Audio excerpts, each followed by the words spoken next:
Salut les guindailleurs! Vous le savez probablement, en Belgique, il y a énormément de guindailles possibles. Et certaines valent vraiment le détour! Et si tu ne les connais pas encore, ces vidéos sont faites pour toi. Et la prochaine grosse guindaille qui nous arrive n'est autre que la Saint-Thoré à Liège.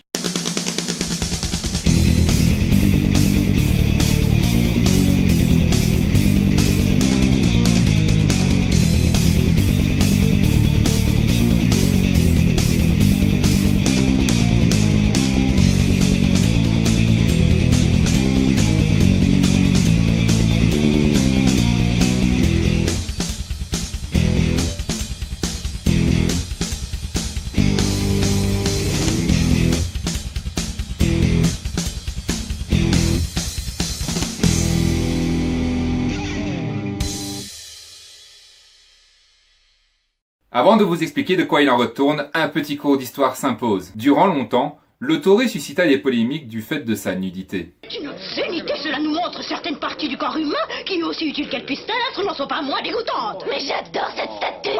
Mais heureux de contempler ce qu'ils ont en grand à Liège, par rapport à ce qu'ils ont en tout petit à Bruxelles, les étudiants de l'Alma Mater ne tardèrent pas à élever ce monument au rang de symbole. Les terrasses devinrent le passage obligé des cortèges estudiantins, ce qui valut plusieurs fois au Thoré d'être peinturluré ou affublé d'oripeaux hétéroclites. En 1940, à l'instar de presque toutes les statues liégeoises, le Thoré prend le maquis et séjourne pendant 5 ans dans les caves de l'Académie des Beaux-Arts de Liège. Les habitants le croyaient alors disparu dans les fonderies du Reich, et c'est donc avec un enthousiasme indescriptible qu'il salua sa réapparition en juillet 1945. Au retour d'une Saint-Verhagen dont il avait pu goûter une bonne dose d'anticléricalisme, le président de la commission folklorique se jure de donner une leçon de tolérance à ses camarades de l'ULB. Son projet est très simple, montrer une sortie de char à laquelle tous les cercles pourraient participer, et ce y compris les mouvements religieux et politiques. Seul le folklore estudiantin devait y trouver son profit. Et le premier cortège de la Saint-Thoré eut lieu le 17 février 1949 dans le cadre du Congrès international de la presse universitaire. Et depuis ce jour jusqu'en 1966, la tradition est maintenue. Les cortèges se succèdent, adoptant au fil des années des thématiques bien différentes. Jusque-là, tout semble aller parfaitement bien, me direz-vous. Mais il n'en est rien.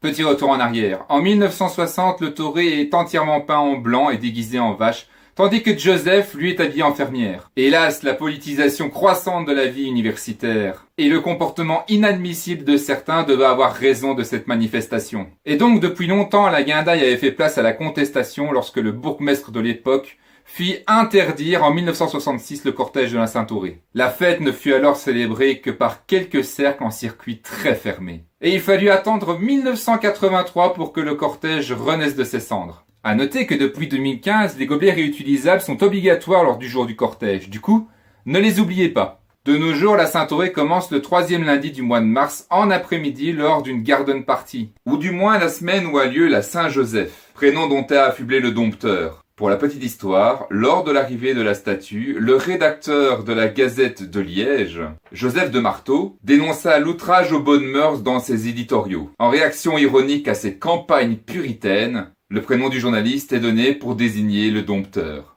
S'ensuit une soirée forfaitaire qui a lieu dès 21h et qui se situe à la salle de Guindaille et qui a lieu jusque 3h. Le mardi après-midi a lieu le cortège des étudiants, qui rassemble entre 10 et 15 000 étudiants ainsi que de nombreux chars, passant par différents hauts lieux du folklore liégeois. Tout le monde se rassemble dès 12h à la place du 20 août pour partir dès 13h. Il rejoint la République libre d'Outremeuse pour y rendre un hommage à Tchanché, avant de clôturer son voyage par les différents chants des comités de baptême dans les environs de 16h aux terrasses. Et ce, à l'ombre des testicules fraîchement peinturlurés du Thoré. Et dès 21h, c'est reparti pour une grosse soirée à la salle de Guindaille jusque 3h du matin. Et le mercredi après-midi ont lieu les fameuses 4 heures trottinettes qui sont organisées par le baptême ingénieur civil depuis 1977. Et une fois encore, à 21h, grosse soirée à la salle de Guindaille jusque 3h du matin. Mais essayez d'arriver avant 23h parce que cette heure-là fermeront les portes. Et il faut bien sûr souligner que durant ces 3 jours, le carré sera rempli d'étudiants qui vont boire jusqu'aux petites heures.